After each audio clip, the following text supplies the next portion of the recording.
हे मालिन कावन फूल लैल तू बगिया से तब नाही महकई हो।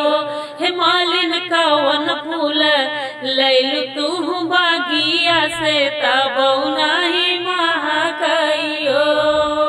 तो मालिन क्या कहती हैं, एक तो हम लाइनी रानी बेली दूसरे चमेली रानी हो।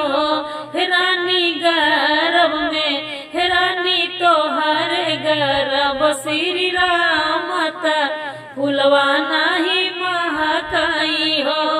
हे रानी तोहर गर्भ श्री रामत फुलवा नाही महकई हो। तो जब इतनी वचन सुना थी तो सीधे रानी क्या कहती हैं, इतनी वचन सुनी रानी कमल निस बोलाई हो। इतनी वचन सुनाई रानी कमल से बोलाई हो। हे मालिन हमारे जो होई है श्री राम कंगना पाही रउआई हो।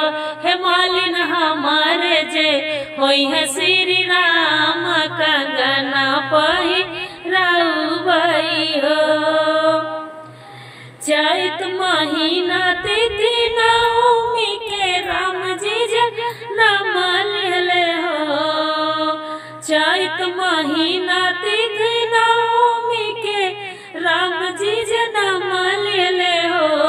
ललना भइले ललना भइले महलिया उजियार सोहर उठ लागी हो।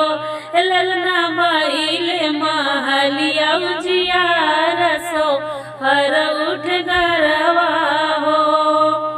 आवद नगरिया के सोनारा तू हाली हालिया हो।